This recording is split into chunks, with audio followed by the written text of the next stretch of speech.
So, Eric, can you give me 3 predictions for the next 5 years? Where do you think things are going?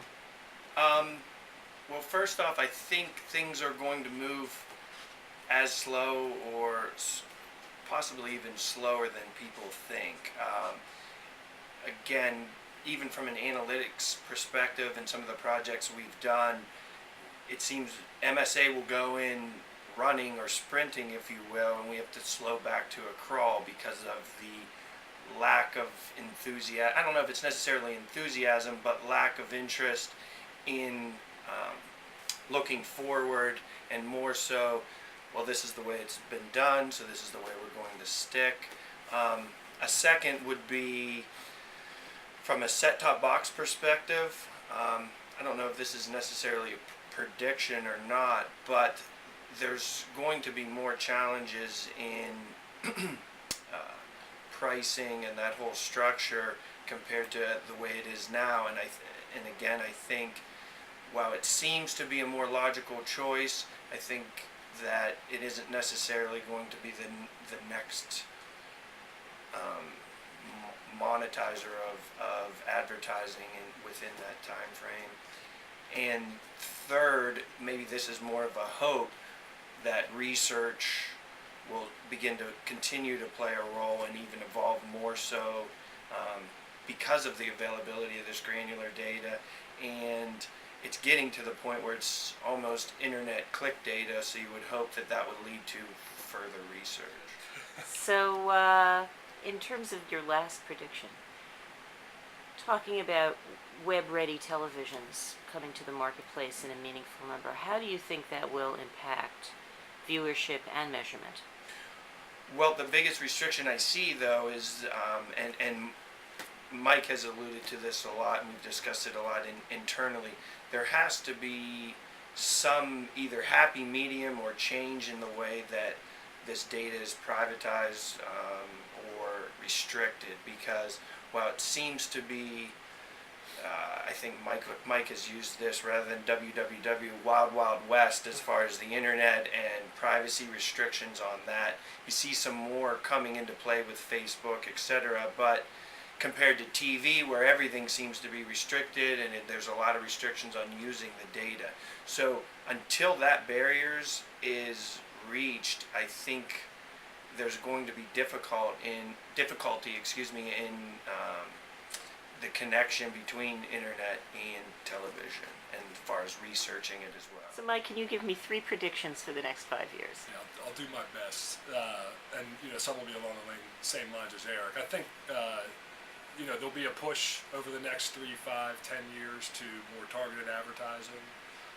But this often happens in the world of advertising, where the pendulum kind of swings back and forth between more targeted advertising and more broad-based advertising. So they'll just keep working their way back and forth as the opportunity comes to do it more targeted in different ways than direct mail, the internet through your TV.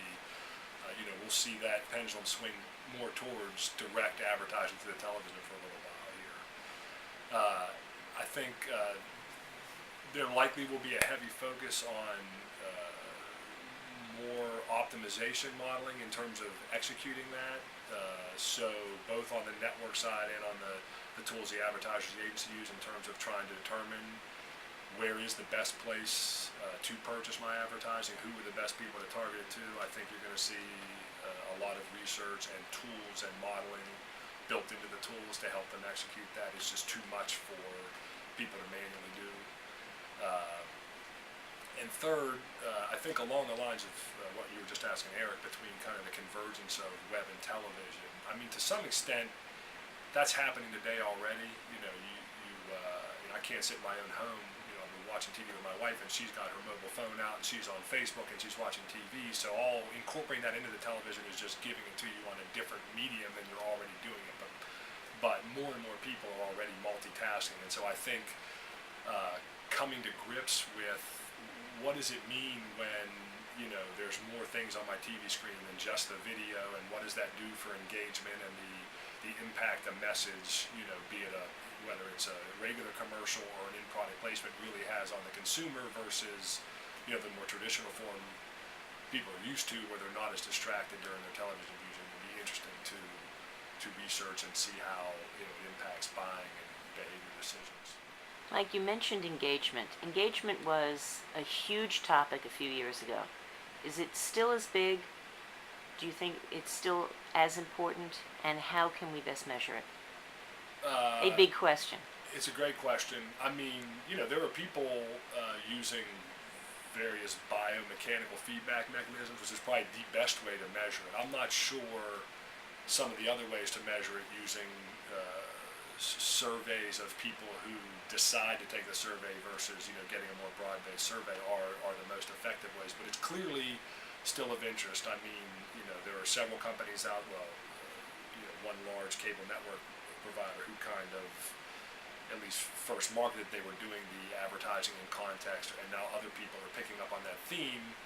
And the whole reason to do that is because they believe it makes a bigger impact on the viewer of it. So whether they're still calling it engagement or not, it's clearly something that both the programmers and likely the advertisers believe is important. Is how much of a lasting imprint is my commercial or message really making on the consumer versus just was it theoretically still running and on, and were there people in the room? Trying to figure out what the ongoing impact of that message is worthwhile to try and figure out, but difficult to do.